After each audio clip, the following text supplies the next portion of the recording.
আসসালামু আলাইকুম। আশা করি সবাই ভালো আছেন। তো আজকে আপনাদের দেখাবো আমার কিছু আখ। এটা হচ্ছে ফিলিপাইনের ব্ল্যাক আখ। তো এটা আমি গত বছর একটা চারা লাগাইছিলাম। তো সেই একটা চারার থেকে এখানে অনেকগুলা হয়েছে। কয়টা? 1 2 3 4 5 6 7টা দেখতেছেন বড়।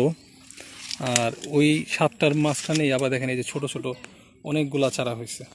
তো এই বড়গুলো আজকে এখান থেকে আমি এ পর্যন্ত খাই নাই, এটার টেস্ট কেমন জানি না। তো আজকে আমি একটা খাবো আর টেস্ট জানাবো। যদি ভালো হয় তাহলে আমি এগুলোর চারা করব। দেখতে পাচ্ছেন এটার ফলন কত বেশি। মাত্র 1 বছরের মাথায় এখানে আমার কিন্তু 7টা অলরেডি বড়, যেটা অলরেডি খাওয়ার উপযোগী হয়ে গেছে এই যে।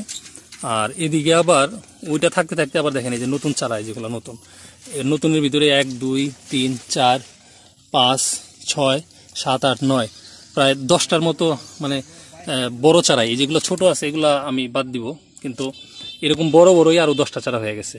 তো আমি 7টা কাটার পরও আমার কিন্তু এখানে 10টা থাকবে। তো আর কথা বাড়াবো না, বিসমিল্লাহ বলে একটা কেটে ফেলি। বিসমিল্লাহ।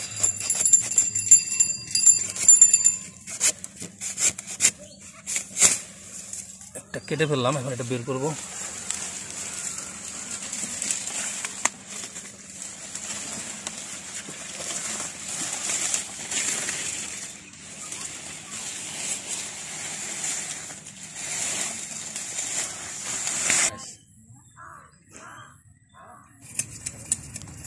এখন এটার একটু ছেটে নেই।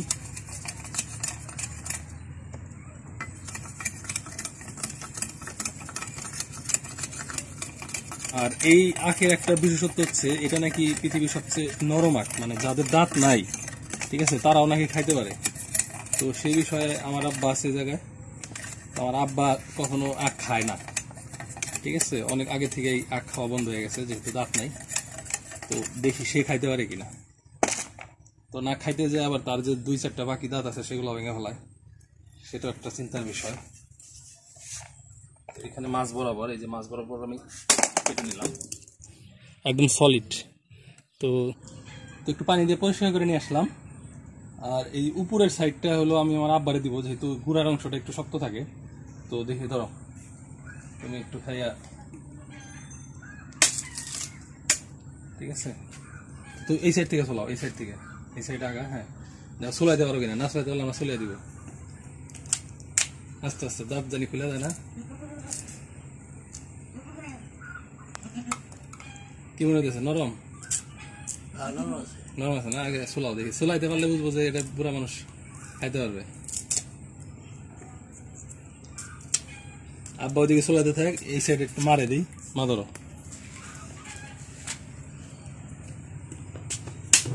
আর এইটুকু আমি খাই।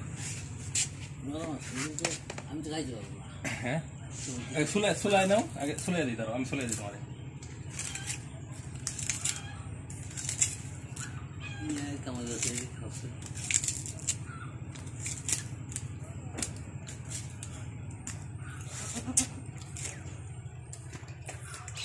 যাও তো, ওই যে এখন কামড় দাও তো দেখি।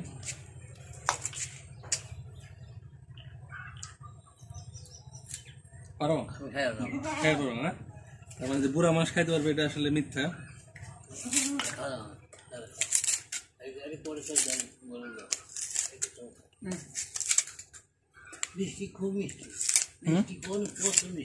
বলো কেমন? তুমি খাইতে পারতেছ? রস কিরকম আছে? মিষ্টি আছে, কিন্তু আমি তো বানতে পারি না। প্রচুর রস। তবে ধারণা করতেছি যে অনেকে যে বলে যে বাজারের আখের থেকে মিষ্টি বা সবচেয়ে বেশি মিষ্টি, তা কিন্তু না। এর থেকে মিষ্টি আখ আছে, কিন্তু এটা একদম ফেলে দেওয়ার মতো না। আর যদি গিটগুলার সাইজ ছোট না হয়, বড় হয়, তাহলে আমি মনে করবো যে এটা জুসের জন্য বেস্ট। চিবিয়ে খাওয়ার জন্য ভালো, কিন্তু জুসের জন্য সবচেয়ে বেস্ট। প্রচুর রস, আর ভিতরে কোনো ফোকা নেই, একদম সলিড। তো আজকে হচ্ছে ডিসেম্বরের 31 তারিখ, বছরের শেষ দিন। তো দেখেন এই যে এই সাইডের যে 7টা আখ ছিল সেগুলো আমি সব তুলে ফেলছি। আর এই যেগুলা আপনারা ভিডিওর শুরুতে যে দেখছিলেন ছোট ছোট চারা, দেখেন এখন সেগুলোই অলরেডি এই যে খাওয়ার উপযোগী হয়ে গেছে। যদিও এখন মিষ্টি হবে না, কিন্তু দেখেন কত বড় বড় হয়ে গেছে। তো এই যে লাস্ট যেটা ছিল সেটাই যে আমার হাতে। তো তো আমি এখন একটু খেয়ে আপনাদেরকে আসলে জানাবো যে কেমন।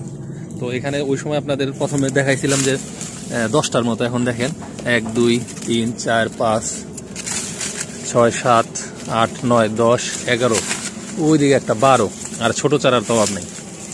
কি পরিমাণ মানে উচ্চ ফলনশীল জাত। তো এই যে আমি মানে খাইতেছি, তো আর এক কামড় খেয়ে নিই।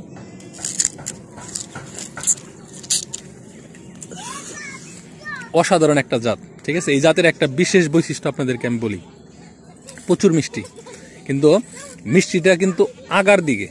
নর্মালি কি হয় আমরা জানি যে আখের মানে গুড়াটা হইতেছে মিষ্টি, কিন্তু এই অবাক করা একটা বিষয় যে এই আখের মানে আগা, এই যে এটা কিন্তু আগার অংশ, ঠিক আছে, আগার অংশটা গুড়ার থেকে বেশি মিষ্টি হয়।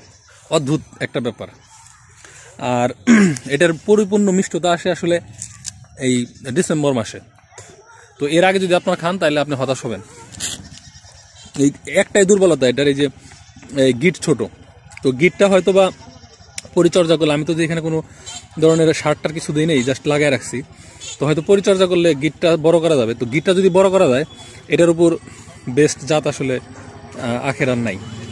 তো আমি এখন মানে স্যাটিসফাইড, আমি এটার এখন করব, এই চারা করতে দিব।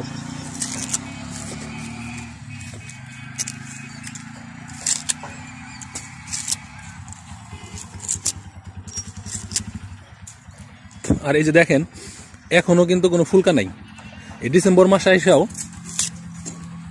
এই যে একদম সলিড। এটা চারার জন্য রাখতেছি। তো অলরেডি দেখেন এই যে মাথায় সুন্দর সুন্দর চারা হয়েছে। তো এগুলো চারা আজকে দিয়ে দিব এখন। আখের চারাগুলো রেডি এই যে। আর এর আগেও আমি এই সাইড দিয়ে বেশ কিছু চারা লাগাইছি, যেমন এই যে এখানে একটা। তো এটা মাথা লাগানো ছিল, তো এই যে জীবিত হয়ে গেছে, কিন্তু গোড়ার থেকে আসলে মাটি সরে গেছে, কারণ এই যে উপরে এই যে পোয়া নিচ্ছে। ভাবে এটা যেটা করতে হবে এই পর্যন্ত না, মানে এই যে এই পর্যন্ত, ঠিক আছে, মাটি দিয়ে এটা ভরে দিতে হবে, ওই যাতে যে শিকড়গুলো হয়েছে না ওই শিকড়গুলো যেন মাটি পায়। তো আমার এই যে খামারের যে বেড়া, এই বেড়ার সাইড দিয়ে আমি এখন আখের চারাগুলো লাগাই দিব, জায়গাগুলো পরিষ্কার করে নিতেছি।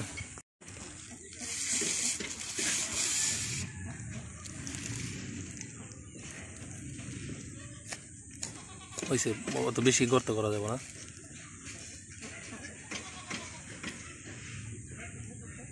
বাস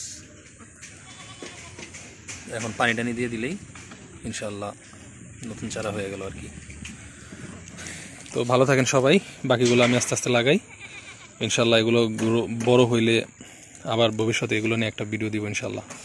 ভালো থাকেন, আসসালামু আলাইকুম।